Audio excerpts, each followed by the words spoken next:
Bismillahirrahmanirrahim. Alhamdulillahirabbil alamin. Allahumma sholli ala sayyidina Muhammad wa ala ali sayyidina Muhammad.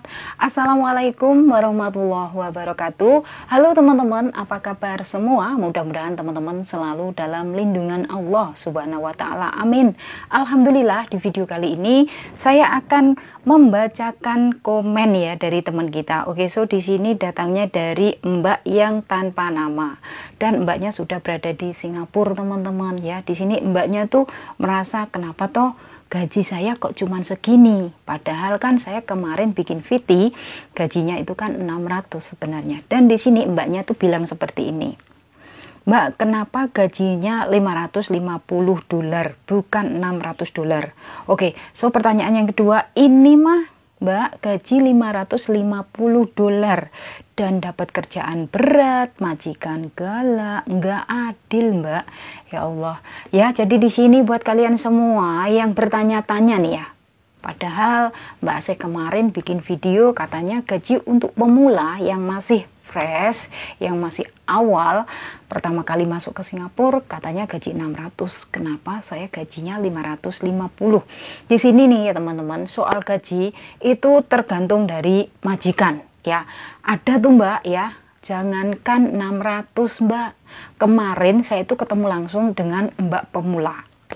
Oke, so di sini tuh gaji pokoknya 600, tapi setiap bulan masih ditambah 100 oleh majikannya. Dan uang 100 itu majikan nggak tanya entah itu untuk apa, untuk apa, untuk apa. Yang penting ini gaji kamu 600 dan ini yang 100 untuk kamu. Nah, dari yang 100 ini Mbak gunakan untuk apa? Ya untuk kebutuhan sehari-hari. Bukan campur untuk misalkan belanja dapur apa gitu, bukan. Itu asli pure dikasihkan sama mbaknya. Jadi di sini mbaknya tuh gajinya 700 teman-teman. Tapi itu tadi soal pekerjaan, ya Allah. Rumahnya tingkat 3, oke? Ada mobil. Terus harus membersihkan rumah tuh, katanya toiletnya tuh banyak sekali. Pokoknya lebih dari 7 toilet. Bayangkan aja teman-teman, rumahnya tingkat 3. Gede banget, itu rumah landed teman-teman ya. Masih ada mobil, nyuci mobilnya anaknya, nyuci mobilnya si memnya, ya Allah. Tapi ya itu tadi, alhamdulillahnya di rumah itu nggak ada anjing kayak gitu loh. Jadi di sini mbaknya itu merasa ya nggak apa-apa lah, yang penting nyaman, yang penting majikan nggak rewel. Tapi yang ini tadi gaji 550, majikan sudah kayak gitu ya, terus ditambah lagi pekerjaan yang berat, ya Allah. Memang nggak gampang Mbak, bekerja menjadi seorang TKW itu nggak gampang. Kalian jangan berpikiran bahwasanya nanti bekerja di luar negeri menjadi seorang TKW di Singapura terus kalian langsung bekerja gitu aja, terus tiap bulan nerima sisa potongan, bisa libur, terus akhirnya bisa jalan kemana-mana. Tapi kalian nggak tahu kan nanti apa yang terjadi di dalam rumah majikan itu. Di situ teman-teman semuanya ya seperti itu, berproses lah ya. Kita yang awal mulanya kita nggak kenal dengan keluarga majikan, yang awal mulanya kita dari Indonesia masuk ke Singapura semuanya serba baru, di situ pekerjaan semuanya serba baru ya. Kita harus benar-benar bisa yang namanya cekatan lah, ibaratnya cepat tanggap terhadap pekerjaan apa yang sudah dikasih tahu oleh sang majikan ya. Karena di sini teman-teman, nggak semua majikan itu sabaran, nggak semua majikan itu mau ngajarin kita itu dengan penuh kesabaran. Yang ada tuh paling-paling majikan, kamu harus bekerja gini. Nah, kita itu kalau misalkan nggak ingat ya, kita bisa tulis di buku Mbak ya. Tadi mem ngasih tahu seperti ini, besok mem ngasih tahu untuk pekerja yang ini. Itu semua kalau misalkan mbaknya lupa ya, itu bisa ditulis, nanti bisa dilihat lagi di buku. Misalkan ya, kamu masaknya seperti ini, harus pakai resep ini. Misalkan mbaknya ini nggak benar-benar nggak bisa mengingat kayak gitu ya, apalagi kan banyak pikiran yang masih pemula nih, paling pikirannya masih ada di Indonesia, paling mikirnya masih kangen dengan keluarga lah, mikirin anak lah, mikirin orang tua lah, jadi pikirannya kan belum fokus ke pekerjaan. Nah untuk itu kalian bisa catat tuh di buku ya kayak gitu. Jadi di sini mempermudah kalian agar tetap ingat kayak gitu ya. Misalkan lupa bisa lihat buku kayak gitu ya. Karena di sini nggak semua majikan itu sabar Mbak. Ada yang nggak sabaran, ada yang pengennya tuh cepat. Kamu tuh kerjanya lelet banget gini. Ada juga majikan yang sabar. Ya semuanya tergantung pada nasib kita. Kayak gitu. Ya namanya kita kerja, mengadu nasib. Yang namanya nasib kita nggak ada yang tahu Mbak ya. Untuk itu kita berdoa aja. Minta yang terbaik dari Allah. Semoga dipertemukan dengan keluarga majikan yang baik. Ya kita semoga saja mendapatkan pekerjaan yang ringan. Mendapatkan tempat yang nyaman. Agar kita itu betah. Kayak gitu loh Mbak. Karena di sini misalkan ya buat kalian semua yang masih pemula. Misalkan kalian dalam waktu 1 minggu. Sudah nggak betah. Mbak, udah nggak betah nih Mbak, udah nggak nyaman nih Mbak, kepengen pindah Mbak. Nah itu teman-teman, kalian balik lagi ke agent, tambah lagi potongan. Tergantung berapa lama kalian di agent. Misalkan kalian di agent tuh lebih dari 2 minggu, itu potongan bisa 1 bulan loh.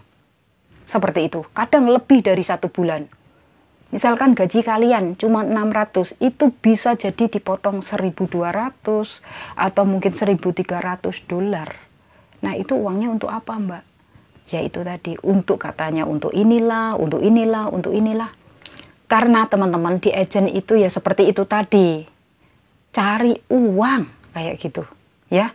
Kalau nggak seperti itu ya nggak dapat uang. Makanya kita yang udah terjun di rumah majikan bertahan selagi kita masih mampu. Bertahan selagi kita masih kuat. Tapi misalkan kalau udah nggak kuat, benar-benar nggak kuat ya udahlah lepas. Nggak usah ditahan-tahan, nanti yang ada malah menjadikan sebuah beban, timbullah suatu penyakit. Ya, jangan sampai hal ini terjadi pada kalian. Karena teman-teman, kita yang awal mulanya berangkat dari Indonesia sehat, setelah sampai di luar negeri jatuh sakit. Karena apa? Tekanan.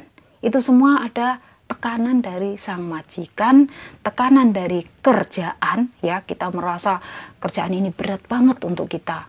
Kita merasa terbebani. Nah untuk itu dari situ teman-teman ya, dari situ timbullah suatu penyakit kayak gitu. Jangan sampai lah ya, misalkan nggak betah ya udah ngomong sama majikan, Mem saya nggak bisa bekerja di sini, atau Mem saya minta transfer, saya minta pindah kayak gitu.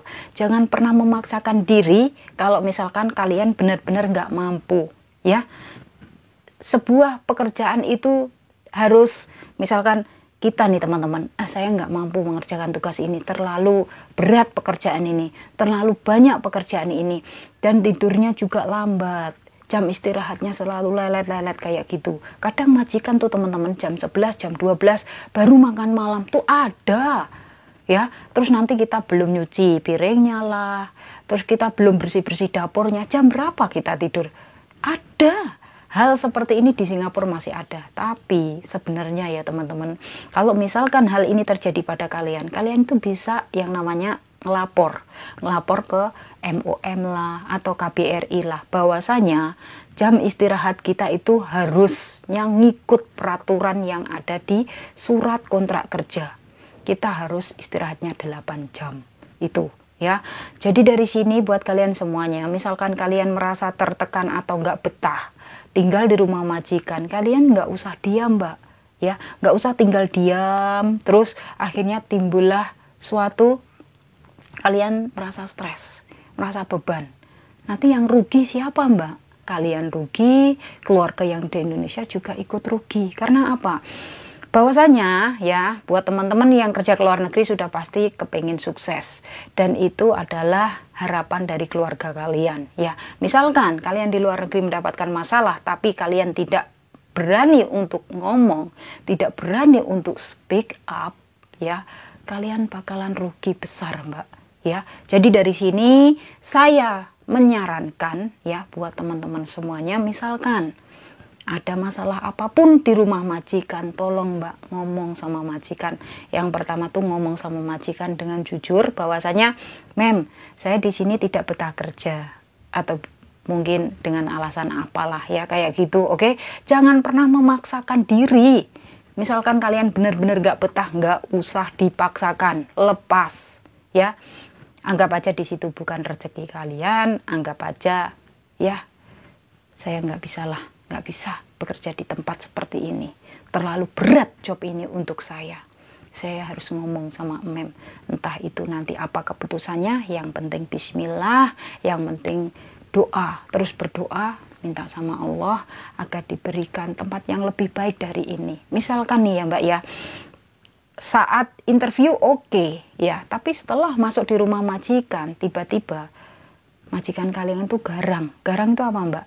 Maksudnya di sini tuh galak kayak gitu, terus suka ngomel-ngomel, terus suka nyalahin kita terus selalu nggak menghargai kerja keras kita kayak gitu. Ya udahlah Mbak, kalian ngomongnya bagaimana Mbak Asih? Seperti ini, Mem, maaf, saya mau transfer, saya nggak bisa bekerja di sini karena saya nggak tahan mungkin dengan ya perlakuan Mem lah, atau mungkin dengan pekerjaan inilah. Kalian bisa ngomong dengan jujur Mbak, luahkan apa yang kalian rasakan. Jangan pernah kalian memaksakan diri kalau itu benar-benar kalian merasa tertekan.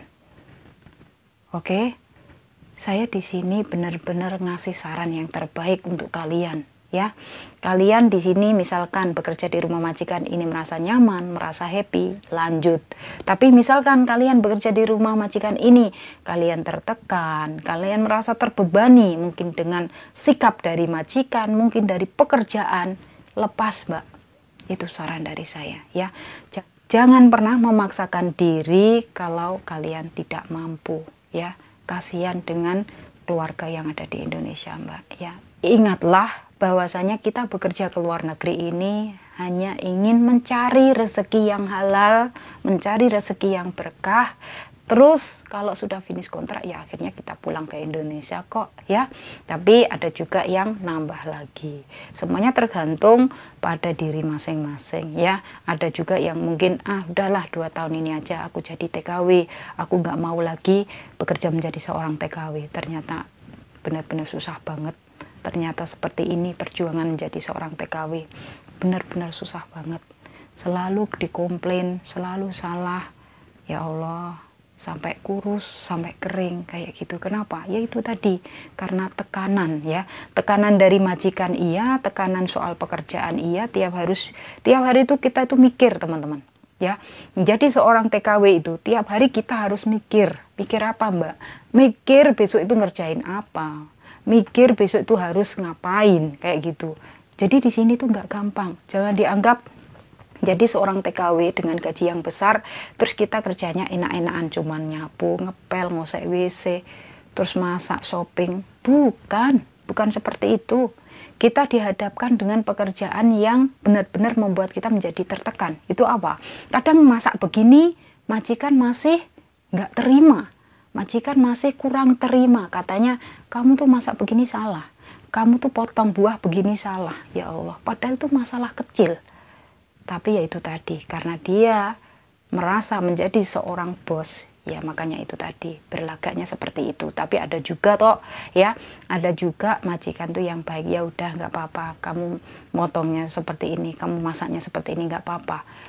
Majikan ada yang menyadari bahwasanya kita itu baru pertama kali ya, bahwasanya kita baru start belajar, jadi nggak apa-apa, dimaklumi, itu ada. Tapi ada juga majikan yang nggak mau tahu, kepengennya kamu harus pinter, kamu harus cepet tanggap.